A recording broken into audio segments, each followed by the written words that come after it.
4 करोड़ रुपए के लेन देन के विवाद में नारायणपुरा क्षेत्र में रहते बिल्डर के लसकाना स्थित नवनिर्मित सिद्धिविनायक ग्रीन बिल्डिंग के फ्लैट में पिछले कई दिनों से अवैध रूप से कब्जा जमाने वाले गैंग के 4 सदस्यों को सर थाना पुलिस ने 4 पिस्तौल, 13 कारतूस और 2 चाकू सहित घातक हथियारों के साथ गिरफ्तार कर लिया है। बिल्डर द्वारा 2% के दर से 4 करोड़ रुपए लेने के बाद इस गिरोह ने 4.5% के दर से ब्याज वसूला था। उसके बाद में फ्लैट लिख लिया था, जिसमें रह रहे गिरोह के सदस्यों को पुलिस ने गिरफ्तार कर जांच कर रही है। कामरेज के लसकाना स्थित ब्लॉक नंबर 59 में सिद्धिविनायक ग्रीन बिल्डिंग के नाम से निर्माण करने वाले बिल्डर राजू रवजी देसाई ने अतिरिक्त पुलिस आयुक्त PL मल को व्यक्तिगत रूप से पेशकश की थी। उन्होंने कहा था कि उनके प्रोजेक्ट के डी बिल्डिंग की तीसरी मंजिल के फ्लैट में कुछ लोग अवैध रूप से कब्जा कर लिया है, जिससे तुरंत सर थाना पुलिस उक्त स्थान पर पहुंच गई और फ्लैट की जाँच करने पर सलीम इब्राहिम ठेबा निवासी जमालवाड़ी कब्रस्तान जूनागढ़ के पास से 4 कारतूस लोडेड पिस्तौल, साजिद सुल्तान ठेबा निवासी सुखपुर पानी की टंकी के पास सुखपुर जिला अमरेली के पास से 4 कारतूस के साथ लोडेड पिस्तौल, हनीफ अल्लाह रखा दरजादा निवासी कुंभरवाड़ा 12 सैयद रोड जूनागढ़ के पास से 4 कारतूस से लोडेड पिस्तौल एवं उमर कासम पटनी निवासी मोटा सैयदवाड़ा जीवासा चिकला जूनागढ़ के पास से मैगजीन विनानी पिस्तल एवं 1 कारतूस बरामद किया गया है। चारों के पास से मेड इन मुंगेर में बने एक पिस्तौल मिलने पर पुलिस भी हैरान रह गए। 22 अगस्त के रोज एक नागरिक पुलिस के पास आए और उन्होंने बताया कि उनकी कंस्ट्रक्शन साइट जो पलसाना एरिया में लसकाना गांव की सीम में सिद्धिविनायक ग्रीन नाम की बिल्डिंग से चल रही है, वहाँ कुछ लोग हथियार के साथ आए हैं और उन्होंने उस स्कीम का कब्ज़ा ले लिया है। पुलिस ने वहाँ जाके जब तलाश की तो वहाँ असल में 4 व्यक्ति मिले। उनके पास से 4 देशी बनावट के हथियार और 2 छुरे मिले। उन सभी को पकड़ा गया और आर्म्स एक्ट के तहत सरथाना पुलिस स्टेशन में एक ऑफेंस रजिस्टर कराया गया। लेकिन इस केस में जिस आदमी ने पुलिस को इन हथियारधारी व्यक्तियों के बारे में सूचना दी थी, उसकी विशेष पूछपरछ आगे जब की गई तो उन्होंने बताया कि इन सब का आने का कारण ये था कि इसने 2015 के साल में शैलेश भट्ट तथा विजय खोखरिया के पास से 4 करोड़ रुपए, जिसकी इसको कंस्ट्रक्शन के काम के लिए आवश्यकता थी,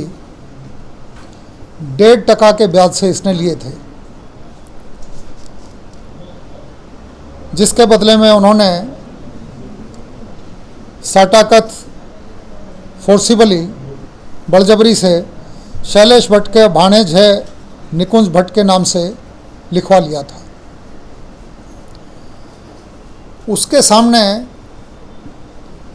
जो कंप्लेनेंट है उसने बताया कि ये 6 करोड़ रुपया अभी तक पे बैक कर चुका है, लेकिन अभी भी शैलेश भट्ट ने अनिरुद्ध सिंह जो रिबड़ा गोंडल तालुका का रहने वाला है, उसकी टोळकी के सभ्यों के सहायता से इसकी साइट पे कब्ज़ा करने का षड्यंत्र किया और वहाँ आदमी भेज के फरवरी 2020 से 4 आदमियों को बैठा दिया।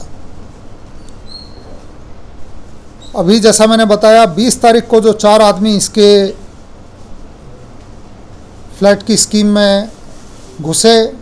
और वहाँ कब्ज़ा किया, उनको पकड़ लिया गया है। उनके विरुद्ध में आर्म्स एक्ट की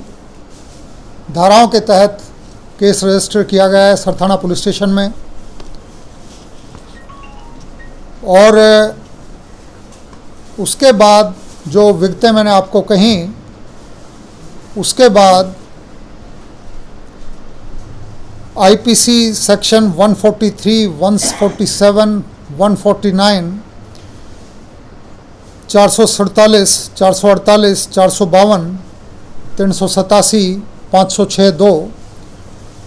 और IPC 120B के तहत, उसके साथ साथ आर्म्स एक्ट की धाराओं के तहत और गुजरात मनी लेंडर्स एक्ट के तहत ऑफेंस रजिस्टर किया गया।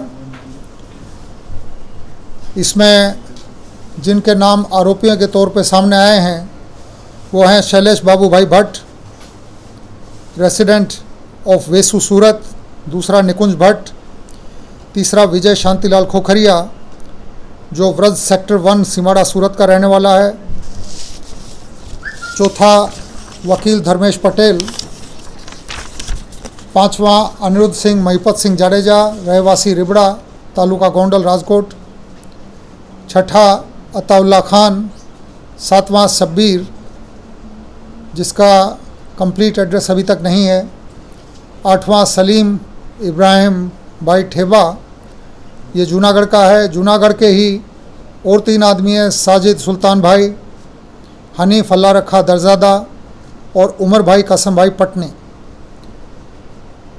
इनके अलावा इनके ग्रुप के बाकी और लोग जिन्होंने ये अपराध अंजाम देने में इनकी मदद की, वो जो इन्वेस्टिगेशन में नाम सामने आएंगे,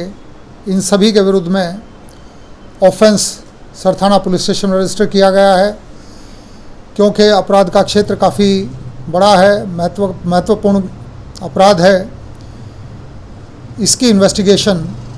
क्राइम ब्रांच को सौंप दी गई है। सर, क्रिमिनल रिकॉर्ड है जो आरोपी गिरफ्तार हुए, इनका कोई अब तक सामने आया? इनका क्रिमिनल रिकॉर्ड के बारे में अभी तलाश चल रही है, जो भी सामने आएगा उसको ध्यान में रखा जाएगा। सर, क्योंकि आरोपी बिटकॉइन वाले केस में भी इन्वॉल्व रह चुके हैं, तो किस पूरे मामले को उस नज़रिए से भी तफ्तीश की जाएगी कि इसमें बिटकॉइन या इस तरह का? मैंने आपको बताया कि जिन धाराओं के तहत अलग अलग एक्ट्स में ये गुनाह रजिस्टर किया गया है, उसके अलावा भी यदि और भी कोई चीज़ हमारे ध्यान पे आएगी, इन्वेस्टिगेशन में जो भी चीज़ फलित होगी उसके आधार पर आगे भी एक्शन लिया जाएगा। Thank you. Bureau report, TV9 India.